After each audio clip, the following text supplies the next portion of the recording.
অনেকে মনে করে থাকে যে তাবিজটা কোরআনের সাথে জড়িত বিষয়, এবং যারা কোরআন মাজিদের কপি করে ছাপায় তারাও অনেকে এই কোরআনের শেষে শুরুতে তাবিজের অনেকগুলো নকশা দিয়ে এবং অনেকগুলো সংখ্যা সাংকেতিক চিহ্ন দিয়ে এটা ছক এঁকে এবং সেখানে কোন কোন ফজিলত আছে এই তাবিজ লাল কালি দিয়ে জাফরানের কালি দিয়ে লিখে তারপর এটা ধুয়ে দিয়ে পানি পান করলে কি কি রোগ সারবে সবগুলো উপাদান ওখানে লেখা আছে। কোরআনের শেষে এগুলো ছাপানোর কারণে আমাদের দেশের অনেক লোক মনে করে কোরআনটা মানে অন্যতম একটা দিক হচ্ছে কোরআনের তাবিজ, তাবিজের কিতাব অন্যতম, এটা কোরআনটা অর্থাৎ মানুষের রোগবালাই দূর করার জন্য তাবিজ আসছে। এবং কোরআনের পিছনে এগুলো ছাপানো বড় ধরনের অপরাধ, কারণ কোরআন এই তাবিজের জন্য নাজিল হয়নি। এবং তাবিজ রাসূলুল্লাহ সাল্লাল্লাহু আলাইহি ওয়াসাল্লামের সাহাবায়ে কেরামের অনেকেই গলায় বা হাতে এখানে কোমরে তাবিজ বা বা কোনো কিছু লটকানো ঝুলানো, মানে আল্লাহ তামিমাতান ফাকাদ আশরাক, যেগুলো ঝুলালো সে শিরক করলো, এগুলো ছিঁড়ে ফেলতেন, সাহাবায়ে কেরাম এগুলো দিতেন না। এবং আর এগুলো তো পুরা শিরক। কোনগুলা? এই যে কেউ যে নকশা টকশা দেয় না অনেক সময়, দেখেন কয় 7 8 6 9 10 13, তারপরে এরকম দেয় যে 11 21 31 আরবিতে নকশাগুলো লেখে। যদি বলা হয় যে এই নকশাগুলো কেন দিলেন, খুব মনোযোগ দিয়ে শুনবেন, এটা কেন দিলেন এই নকশাগুলো? এগুলো দিয়ে গোটা কোরআনের অর্থ আমি বুঝিয়েছি, এগুলো আপনারা বুঝবেন না। কি বুঝাইছে জানেন? এগুলো বুঝি ভালোই, কিন্তু আসলে এদেরকে বুঝতে দেই না। বেয়াদব কোরআন ছেড়ে নিয়ে তোর বাপকে ছেড়ছে না, এটা কোরআন নকশা তৈরি করছে। এইগুলো কি সহ্য করা যায়? তাবিজ বানানোর জন্য কোরআনকে তাবিজ বানানোর জন্য আসছে? তাবিজ বানানোর জন্য আসছে? হারামখোর। প্রত্যেকটা প্রকাশনী বন্ধ করা উচিত।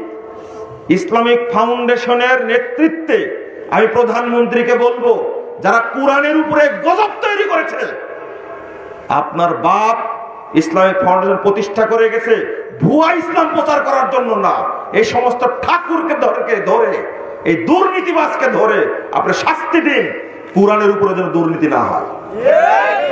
কেন করবে এটা? আমি আশ্চর্য, বহুদিন পরে তাবিজের নকশা পেলাম, এটা আমার পকেটে থাকলো। কিছু অসাধু প্রকাশনী আছে যারা কোরআনের ভেতরে তাবিজের নকশা পর্যন্ত ঢুকিয়ে দিয়েছে। আপনি হয়তো বুঝতে পারেননি কিভাবে তারা ক্ষতিটা করেছে। আচ্ছা, আপনাকে আমি প্রশ্ন করছি, কোরআন কতখানি? কোরআন কতখানি? সূরাতুল ফাতিহা থেকে সূরাতুন নাস, এই তো। এর বাইরে 1000টা পৃষ্ঠা যদি যোগ করা হয়, ওই 1000টা পৃষ্ঠা কি কোরআনের অংশ হবে?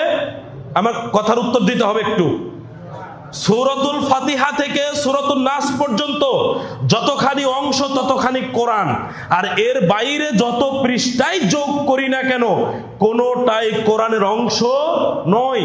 অথচ আপনি বহু প্রকাশনীর কোরআনের ভেতরে দেখতে পাবেন সূরাতুল ফাতিহার পূর্বে তারা পৃষ্ঠা যোগ করেছে তাবিজের নকশা এঁকে।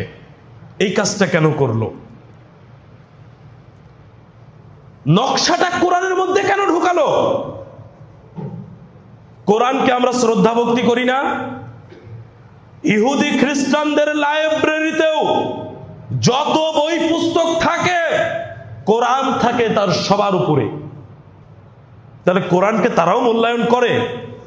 আর আমাদের তো নিজস্ব কিতাব কোরআন, মুসলিমদের জন্য একটি বিশেষ নিয়ামত। আমরা এটাকে অধ্যয়ন করি, আমরা এটা নিয়ে গবেষণা করি। তাহলে আমাদের কাছে কি কোরআনের গুরুত্ব বেশি নয় কি? এই কোরআনের মধ্যে তাবিজের নকশা কেন ঢোকানো হলো? এইবার দেখুন, আপনাকে একটু বুঝিয়ে দিই। আমাদের মধ্যে মনে করেন কোনো ভাই অথবা বোন কোরআন থেকে নকশা নিয়ে তাবিজ বানিয়ে গায়ে ঝোলালো কোনো একটা রোগ ভালো হওয়ার উদ্দেশ্য। এখন দেখা গেল যে তাবিজ কাজ করেনি। তাবিজ কি করেনি? কাজ করেনি। নকশাটা কোথায় থেকে নিয়েছে? কোরআনের ভেতর থেকে। বলেন, কোরআনের প্রতি কি শ্রদ্ধা ভক্তি থাকবে না উঠে যাবে? বুঝাতে পেরেছি? আচ্ছা, নকশাটা বাদ দিলাম।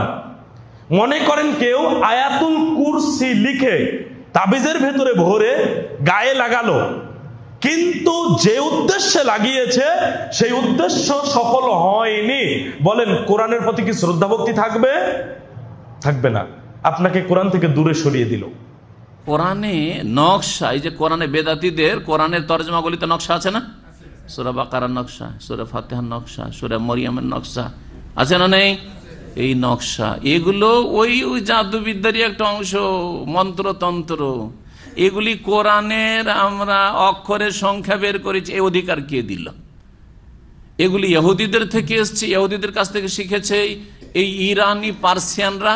আর পারস্য দেশ থেকে এই অঙ্ক, আবজাদের অঙ্ক বের করে কোরআনের অঙ্ক বের করা, সূরার অঙ্ক বের করা গেছে। এই আরবরা এই আবজাদ হাওয়াজ হুত্তির নম্বরই জানতো না। এই আরবদের বিদ্যা এটা নয়, এটা হচ্ছে পার্সিয়ানদের বিদ্যা। এইটা ভারত, বাংলাদেশ, পাকিস্তানে গিয়েছে। যা তারপরে প্রত্যেকটা সূরার একটা করে নকশা তৈরি করে দেওয়া হয়েছে। আর বিসমিল্লাহির রহমানির রহিম অঙ্ক বের করা হয়েছে কত? 786।